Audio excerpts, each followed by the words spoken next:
views and how many ad impressions I can get online, or how many blogs I can even get written by some famous celebrity.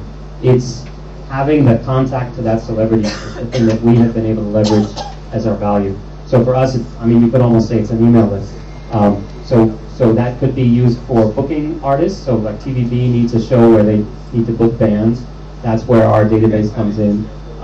We can create our own events which showcase artists, and then they earn revenue through sponsorship or through ticketing. And then we can also do the social media marketing. I don't know if you guys, how many of you were here yesterday? I actually gave a talk on celebrity endorsements in social media. So that's actually our new business model. If you guys want to check out alive.cn, we basically become a platform where brands can connect to celebrities, get them to talk about products in their social media. So at that point, we're not depending on the celebrity to write a blog on our webpage, but wherever that celebrity might have a social media presence, that's worth money to the celebrity, and then also the access that gives has value for brands and marketers as well. So that's one way we found to evolve to sort of reach this, is to leverage our connections rather than our web destination. Okay, last slide. And the lessons to take away from this, I would say, this is a lot of the same stuff that you heard in the previous speaker. The market is basically already saturated for social media for the sake of social media. So if you're going to try to get everyone to give their entire social graph to you, and you become the dominant, thing for sharing pictures of your lunch or, of latest baby pictures, that's going to be pretty hard, because Facebook already does a pretty good job of that. Weibo in China does a pretty good job of that. And it's very hard. What we've seen is people go where their friends are. So if you're creating something from scratch, you need to have, if I'm making something general, I need to have not just you, but your coworkers on there, or your relatives, or your old classmates. And if I don't have as big of a social graph on my platform as Facebook does, it's going to be really hard to convince you that it's worthwhile for you to spend your time to upload on my platform and not someone else's. So you have to think, what am I providing that's different than what's already out there? That could be a niche. It could be, people specifically interested in financial investment. It could be someone specifically interested in sharing, artistic photos or sharing music. If you're specific to something like that, in that case, then you could say the consumer is more interested in talking to other people with the same interests than maybe they are about, about their relatives or their coworkers. So in that case, you might have a chance to sort of win over critical mass. But if you're just trying to get people's real life connections, it's going to be very difficult.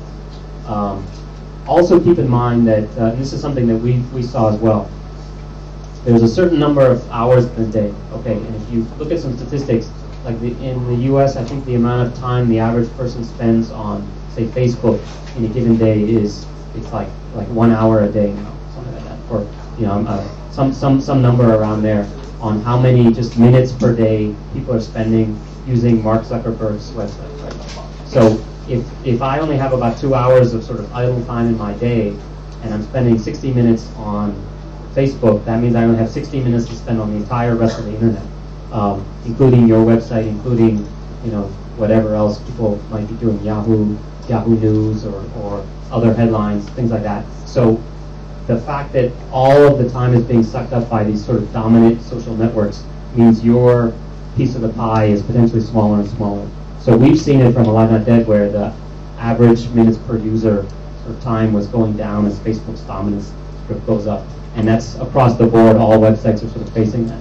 So they might still have, unique page views, and they might still have registered users. But if you look at the actual amount of time people are spending, that's shifted towards these kind of all-encompassing social networks.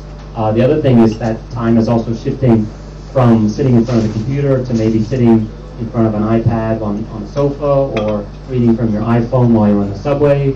And that's also something you're going to have to face, is that if you can't reach people in those alternate things, again, you're sort of handicapping yourself. So if you're just a web-based site, you're only competing for people's time when they're sitting in front of the computer. That also becomes a handicap.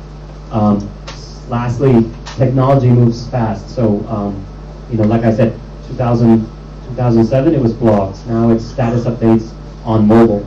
So you need the resources to be able to sort of compete with that. If you're really going to go for an across-the-board social network, you have to develop for web and Android and iOS, and iOS 5 is coming out and iOS 6 is going to come out. You have to go back and change it.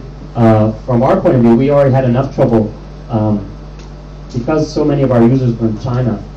Everything that we were making had to be, as we added new features, we have to go back and make sure it's compatible with IE 6.0 and IE 7.0 and IE 8.0. So just the legacy of and sort of the messiness of the internet takes resources. So you need to be realistic. It's almost better if you say, I'm only going to make an iOS app, and I'm not going to worry about anything else, and I'm not going to try to worry about online and offline, mobile and regular web. If you can just limit yourself to something realistic, I think you might have a chance. But if you're trying to compete with Facebook to make the best app that works on any kind of mobile platform, plus web, plus iPad, you're probably not going to have enough money. So just to be realistic. Okay, and I think that's it for my slides, so I think we're ready to go. Thanks, Rafi. So we'll go